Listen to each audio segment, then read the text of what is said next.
सरसों के बीज का उपयोग मुख्य रूप से भोजन या मसाला उद्योगों में पिसे हुए बीज या तेल के रूप में किया जाता है। पीली सरसों का स्वाद सबसे हल्का होता है और इसमें तेल की मात्रा कम होती है। इसका उपयोग मेयोनेज, सलाद ड्रेसिंग और सॉस में मसाला बनाने के लिए सूखी पिसी हुई सरसों के रूप में भी किया जाता है। सरसों की उन्नतशील प्रजातियां।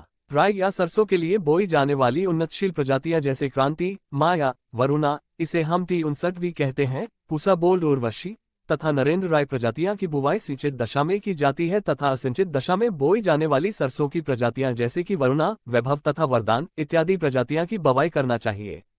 जलवायु और भूमि की आवश्यकता।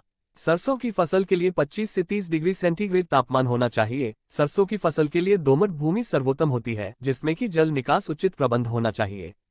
भूमि की तैयारी। सरसों की खेती के लिए खेत की तैयारी सबसे पहले मिट्टी पलटने वाले हल से जुताई करनी चाहिए। इसके पश्चात से 3 जुताइयां देशी हल या कल्टीवेटर से करना चाहिए। इसकी जुताई करने के पश्चात पाटा लगाकर खेत को समतल करना अति आवश्यक है। बीज दर। सिंचित क्षेत्रों में सरसों की फसल की बुवाई के लिए 5 से 6 किलोग्राम बीज प्रति हेक्टेयर के दर से प्रयोग करना चाहिए। बीज का शोधन। सरसों की फसल के लिए बीज जनित रोगों की सुरक्षा हेतु 2 से 5 ग्राम थीरम प्रति किलोग्राम बीज की दर से उपचारित करके बोना चाहिए। बुवाई के लिए उपयुक्त समय। सरसों की बुवाई का उपयुक्त समय सितंबर के अंतिम सप्ताह से अक्टूबर के प्रथम सप्ताह तक है। सरसों की बुवाई देशी हल के पीछे 5 से 6 सेंटीमीटर गहरे कूडों में 45 सेंटीमीटर की दूरी पर करना चाहिए। फसल में सिंचाई। सरसों की फसल में पहली सिंचाई फूल आने के समय तथा दूसरी सिंचाई फलियां में दाने भरने की अवस्था में करना चाहिए। यदि जाड़े में वर्षा हो जाती है तो दूसरी सिंचाई न भी करे तो उपज अच्छी प्राप्त हो जाती है। खाद और उर्वरकों का प्रयोग।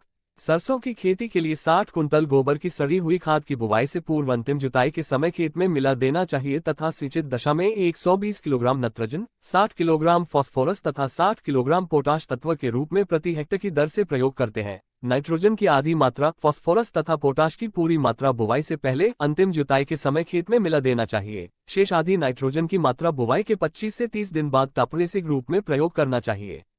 खरपतवार का नियंत्रण। सरसों की खेती में बुवाई के 15 से 20 दिन बाद घने पौधों को निकालकर उनकी आपसी दूरी 15 सेंटीमीटर कर देनी चाहिए। खरपतवार नष्ट करने के लिए एक निराई गुड़ाई सिंचाई के पहले और दूसरी सिंचाई के बाद करें। रसायन द्वारा खरपतवार नियंत्रण के लिए पेंडामेथालिन TC रसायन की 3.3 लीटर मात्रा की प्रति हेक्टेयर की दर से 800 से 1000 लीटर पानी में घोलकर छिड़काव करना चाहिए। बुवाई के 2-3 दिन अंतर पर यह छिड़काव करना अति आवश्यक है।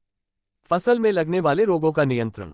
सरसों की फसल में प्रमुख रोग जैसे अल्टरनेरिया, पत्ती झुलसा रोग, सफेद कीट रोग, चूनल आसिता रोग तथा तुलासिता रोग फसल में लगते हैं। इन रोगों के नियंत्रण के लिए मेन्कोजेब 75% नामक रसायन की 800-1000 लीटर पानी में मिलकर छिड़काव करना चाहिए। फसल में कीट की रोकथाम। सरसों में कीट अलग अलग तरह के होते हैं। सरसों की आरा मक्खी यह काले रंग की घरेलू मक्खी से छोटी होती है। मादा का अंडा रोपणारी के आकार का होने के कारण इसे आरा मक्खी कहते हैं। इस कीट की सुलियां पत्तियों के किनारे पर छेद बनती है और बहुत तेजी से खाती है। इसके नियंत्रण के लिए मेलाथियान 85 1.5 लीटर की 700 से 800 लीटर पानी में घोलकर छिड़काव करना चाहिए। कीट के प्रौढ़ तथा शिशु अपने चूसने वाले मुखंडों को पौधों की कोमल पत्तियों, शाखाओं, फूलों, तनी तथा फलियों के रस चूसते हैं। इसका आक्रमण अक्टूबर से फसल कटने तक कभी भी हो सकता है। इसके नियंत्रण के लिए डाइमेथोएट TC 1 लीटर या फेंटाथियान 85 1.5 लीटर मात्रा की 700 से 800 लीटर पानी में घोलकर छिड़काव करना चाहिए। माहों की सबसे बड़ी समस्या है। ये पंखीन तथा पंख युक्त हल्के सिलेटी या हरे रंग का कीट होता है।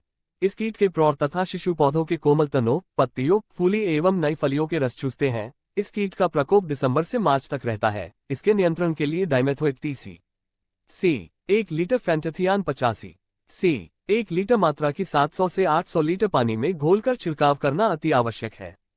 फसल की कटाई और भंडारण। सरसों की फसल में जब 75% फलियां सुनहरे रंग की हो जाए तब फसल को काटकर, सुखाकर या मड़ाई करके बीज अलग कर लेना चाहिए। सरसों के बीज को अच्छी तरह सुखाकर ही भंडारण करना चाहिए। उपज। असिंचित क्षेत्रों में इसकी पैदावार 20 से 25 कुंतल तक तथा सिंचित क्षेत्रों में 25 से 30 कुंतल प्रति हेक्टेयर तक प्राप्त हो जाती है।